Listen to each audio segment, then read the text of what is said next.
Hi there, and welcome to another episode of Beyond Threat podcast by Bleckmann. The podcast where we always take a deep dive into what's developing, what are the trends in fashion and lifestyle, and then predominantly in the supply chain and logistics portions. Today, we will be taking a deep dive into logistics strategy in fashion and lifestyle. And for that reason, I am joined today by my very own colleague, BD manager in transportation, Ruud Mars. Thank you for having me, Erik. Absolutely. I'm thrilled to be here. No, I'm great to have you, man. And Tapestry's Peter Schreuder. Also, thank you very much for being here today. My pleasure. Absolutely. Yeah. To start off right away, we're covering transport, we're covering logistics, and how today's challenges, but also developments, are urging us to look at it in a more strategic way than only operationally. So, to kick things off, Peter, if you would please be so kind, give us a brief overview of who you are, what you do, and how the transport strategy within Tapestry has shaped your international growth as a brand. Yeah. Thanks, Erik. So my name is Peter Schreuder. I'm the Senior Director for Fulfilment and Supply Chain for Tapestry. And maybe good to explain Tapestry. Tapestry is a house of brands.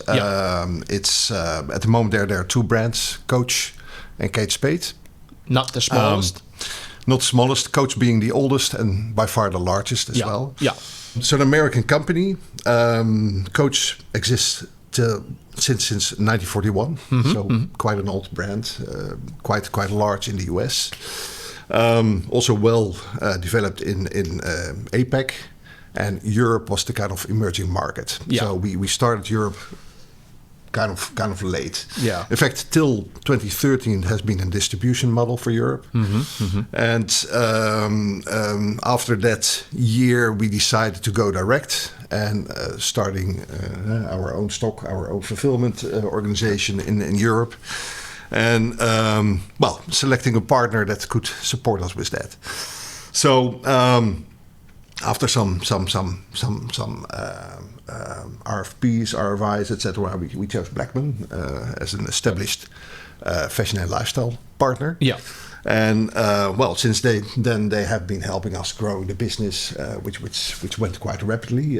We're quite. I think that's already 13 years ago. Huh? Yes. Yeah. Yes. And I joined in 2014, so a little bit later. But have been helping kind of building up the business entirely. So started with just a couple of stores in Europe, a few wholesale accounts, but nowadays we have almost 100 stores for both brands across Europe.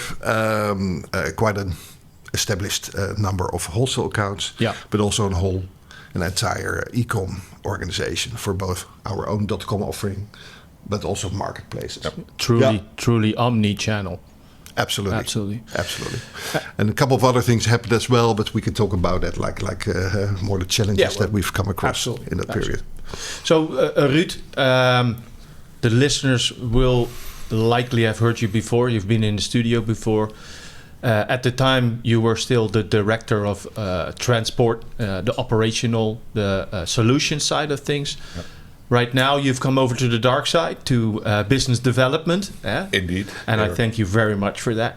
Can you give a brief introduction of who you are and why you made that transition? So Ruud Mars, being with the company now for around about 6 years. In the first 5.5 years, we've built, the organizational setup in transport, but also the whole IT landscape to support this. Yeah.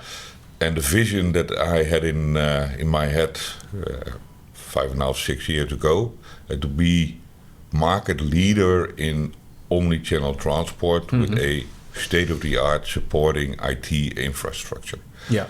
That's what we have built, but since that is only in my head, and not in the head of the organization, and also not in the heads of people outside of the organization. I'm now focusing on the business development to put that really in the picture. Right. So all the abilities we have as Bleckmann at the moment, that needs to go out. Right. And then to give some background, dear listener, dear viewers. So Bleckmann does not confine itself to a single or a small number of carriers and couriers partners to work with.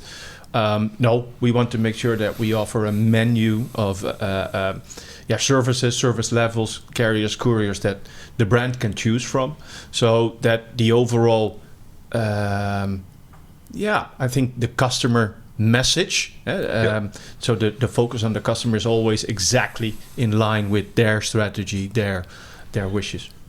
Thank you for that, Ruud. You're welcome.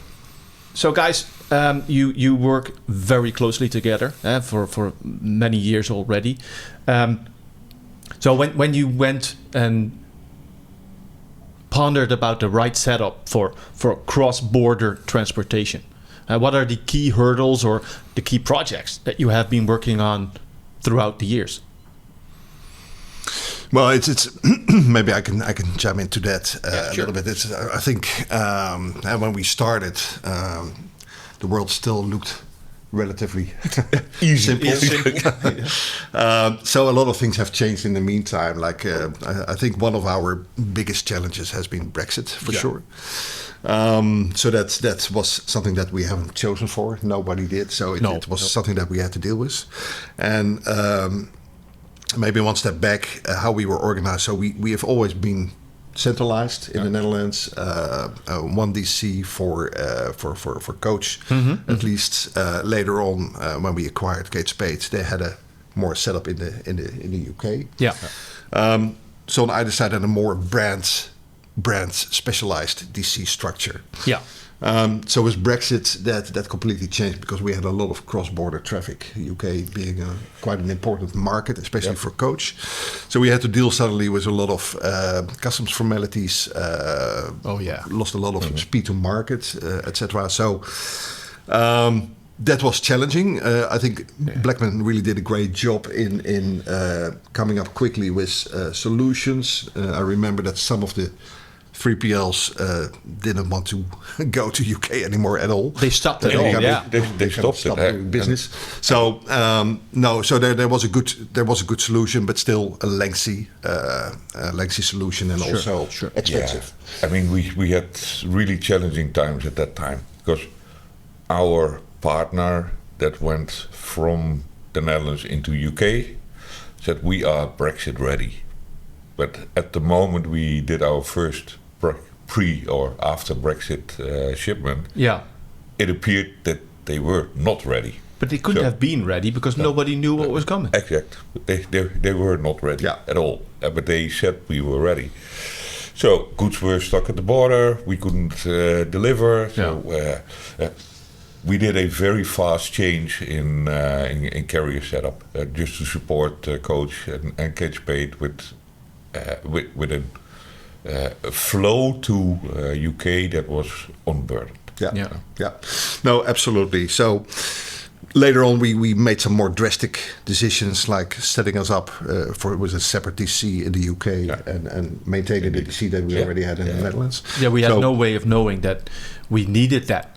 So COVID was, even though they were talking about it for years on end, it hit us like a thunderstorm, and everybody actually. It's not. Well, and it still happened overnight, because it was announced, of course, but still you don't know exactly. They were talking about huge congestion at the borders, etc. Which was not that bad after all. But it's I think that Bleckmann definitely has acted as a flexible partner, so that we were able to at least continue business. Definitely. Good. And that's of course an event that changed the playing field quite considerably. Absolutely, and I think not only for us, but for a lot of other for a lot of brands. I mean, you see, for everybody. The consequence of Brexit is that our UK operations grew very rapidly. So customers do not want to have the hassle of exporting goods from EU into UK or back. So they operate 2 separate warehouses. Yeah. Yeah, it was a huge project for us. The whole footprint was with Bleckmann also in the UK and Bleckmann in the Netherlands, but also multi-brand, so supporting both brands, and then UK really for the UK market, Netherlands for the rest of Europe market, but also splitting the supply chain from the sources. We have a lot of production in the Far East, kind of like Vietnam, Philippines. So we already split the orders for one part to the UK and one part to the Netherlands, just to avoid still a lot of cross-border traffic. But you can imagine that it had a lot of consequences as well for how much do we need to ship to the UK and how much still to the Netherlands. Yeah. But it has been a good move, and still at the moment, so till now, we're taking a lot of advantage. Yeah, and the good thing about that, or at least the thing that I like most, I'm the most proud of, is when in those partnership, Tapestry and Bleckmann move closer to each other, and we tend to talk more in terms of root causes and solutions, instead of who to blame, as if we were able to influence Brexit or COVID or whatever. Yeah, absolutely. No, we team up and we find a way. Absolutely, but also really cross-border collaboration. Also from our side, we involved all the different departments that are involved. Tapestry internal departments, but also invited Bleckmann stakeholders to those meetings, so that everyone knew exactly what was happening, and that speeded up the conversion very much. One other challenge, the bankruptcy of our UK partner. We had to overnight bring in a new partner for the UK retail distribution. Retail distribution is not an e-com thing. Now you have to find the right partner for shop deliveries, etc. All the requirements, etc. And I think that we, due to that bankruptcy, have a better partner and a better relationship there. But that's exactly what I mean. So even with the best planning, the best strategy, you know as well as I do that a plan only holds up until first contact, as like the American Marines say.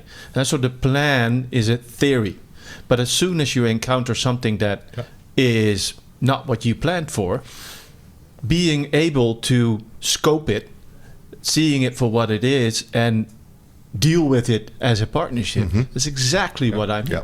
Well, I think, and to your point, I think having a broad base of carriers under your umbrella is very important. It's also from a kind of business continuity perspective, bankruptcy, but also textile. I remember in France we had a similar case after COVID.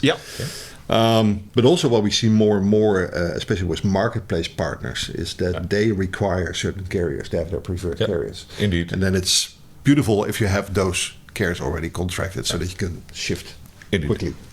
And when we then use Coach or Tapestry as an example, so Ruud, you have set up the necessary tools. You have set up the necessary expertise even. So what role will we as a 3PL partner of Tapestry play in their cross-border operations and their logistics strategy going forward? For me, the goal from that strategy is always to unburden our customer. Act as an extension of the brand. So we are, as a logistical partner, we are the last moment where there is a connection between the brand and the receiver. Either it's a shop or the home delivery, etc. So we need to have need to act as a extension of the brand. So that's for me the first goal. And by doing that, we unburden with customer service, with the carrier management, with all the IT setup, give them the right information at the right time. Unburden people. Making it easier to succeed for our partners. Indeed. They need to concentrate. It should be very, very smooth smooth journey for a customer, especially in e-com. And at the end, you deliver the packages to the customer, so you have an important role in the whole experience and journey for sure. And also that's what we see more and more now as well, like setting up more return carriers. Initially we set it up as one-on-one because also the onboarding is still quite a piece. Yeah, it can be, which is still something that's where I would like to see more speed. You know that, Ruud? The quick conversion of carriers is sometimes really key. It is. Also related to business opportunities. But more return carriers, and when you can offer that, it's very easy also for a customer because they can choose a carrier that's close. It is not only on outbound but also on returns. It is for me always the WWW principle. Yeah. Which carrier, which service, which day. Absolutely. Very important for customers that they can choose where they deliver their return. If you have to shop from carrier A in 500 meter distance and carrier B 2 kilometers, then people want to go to shop B. Yeah. And also from that perspective, so the current footprint that we have, which was kind of triggered by Brexit and UK, also brought a lot of advantages, like for returns. You can imagine a return from the UK back to the Netherlands is a nightmare. It's nowadays. A nightmare, yeah. With all the customs formalities. Well, and all the costs involved, of course. Absolutely. With re-importing, exporting. But also the time involved, because the customer wants to have the credit as quickly as possible when they return something. So speed is also of the essence. And now we can guide, even when it's fulfilled from the Netherlands, we can guide all the returns to the local DC in the UK. And the other way around also for rest of Europe. Indeed. And it can be available much sooner for resale again. No delays with customs or issues or whatever. So, also a good customer experience. And okay, so if we take that a step further, so the returns management for the brands, is that... Looking from an operational perspective, is that less and less becoming a pesky part of doing business? Or is it already a strategic element of your overall approach? Yeah, I think it's collateral damage of doing business. You don't want to have a return because at the end you want the customer to keep the product. No, you don't want it, but it's a fact. It's a fact, and it's a service that you need to offer. Yeah. I know that more companies are stepping away from returns or guiding it through a kind of different channel for selling it off at a discount, etc. Tapestry is not considering that. We want to keep the products in our supply chain, offer that service to the customers. So that's why the returns processing and speed is really very important. I mean, returns is really a strategic lever for a brand to sell more, to attract people, and to really make the conversion on the web shop. Yeah. If the returns policy is not hassle-free, people tend not to buy on that particular shop.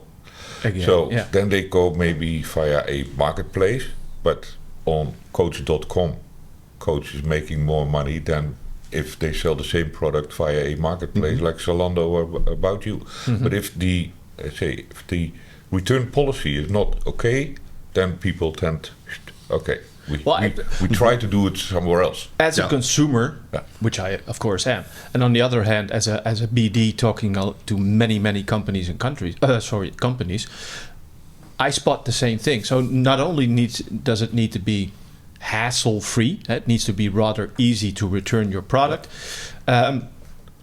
It also needs to more and more needs to be focused on circularity. When talking to the brands, it needs to be enabling a maximum of revenue retention, and it needs to be credited very quickly to the existing customer or the returning customer. So I'm with you on that one. It really needs to be seen as a strong part of the overall proposition of a brand. I agree. Yeah, it's in fact we have some new challenges, and probably it's also related to especially the Coach brand being on fire at the moment, where it's really doing really well. But what we see more and more now is scams counterfeit, but also messing around with returns. Afraid so. Which is tricky, but it's okay. It's something that you have to deal with. But also there, it's important that we work together very closely with Bleckmann, because they are the gatekeepers for checking the quality of the product. If it's counterfeit or well, we are your hands and eyes on the floor. Absolutely. Yeah, but also, and that's also important, where Bleckmann can really make a good difference is these practices when they come across that. You can exchange it also between other brands, because everyone has to deal with that. So you have a lot of expertise there that you can share with other customers. Well, best in class processing, but also trend spotting. So that we see, hey, one brand is seeing customers returning, I don't know, a brick instead of a shoe. Let's make sure that all operations that are handling returns of footwear are aware.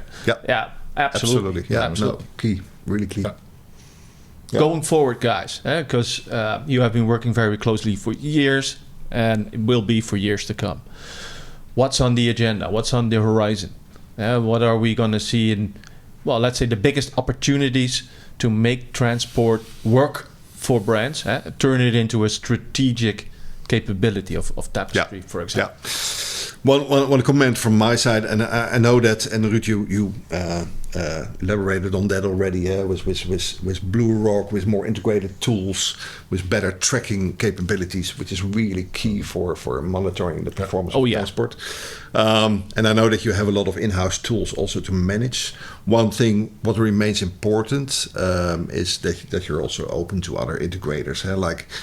For example, we have a global contract with Narvar, and even when you could say, hey, Bleckmann has a good tool for Europe, you can imagine from a corporate perspective, they want to leverage these type of global contracts. So still important to... Narvar being your returns specialist. Specialist, but also outbound tracking. So the whole track and trace, they're also feeding into our own end-to-end dashboards where we measure perfect order, perfect line.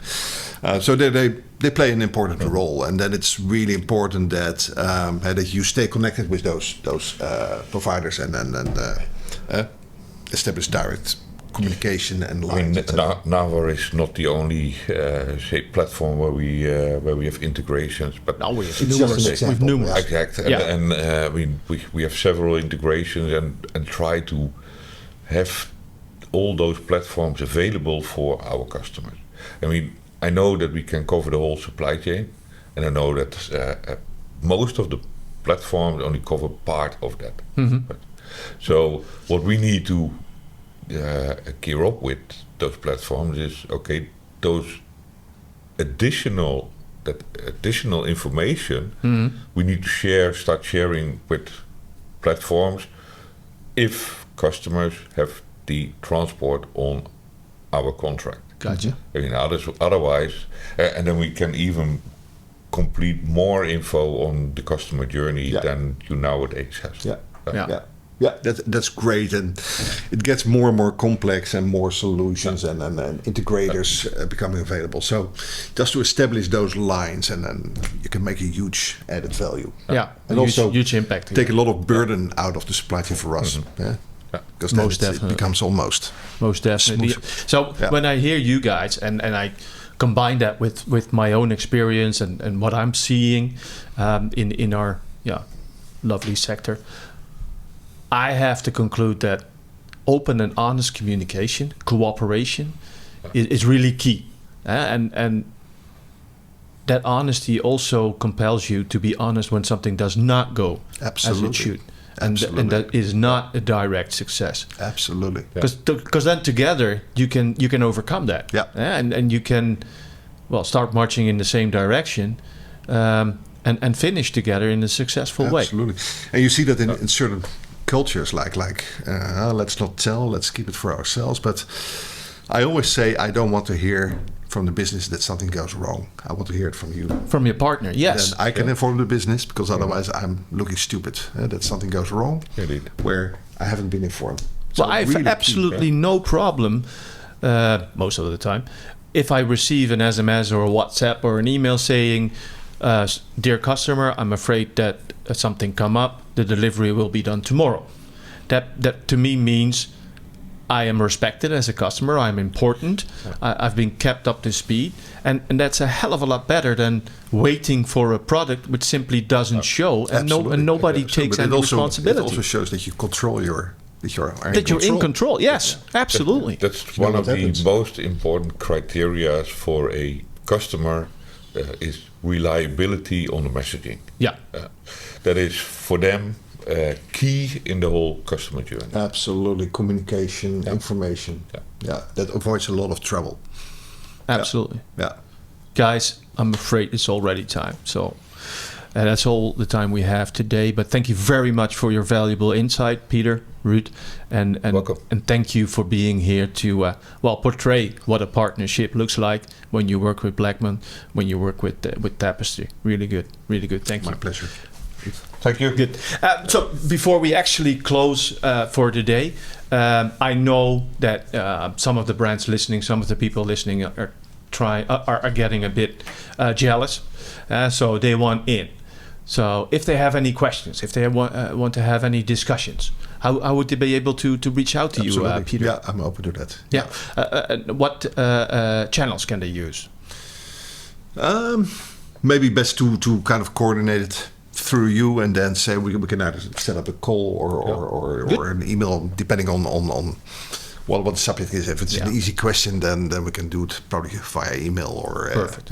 Perfect. No, I'm open to that. Yeah, and Ruud, you're in BD now, so there's no hiding anymore. No, you know, people can reach me via my LinkedIn profile or via Bleckmann.com. Yeah.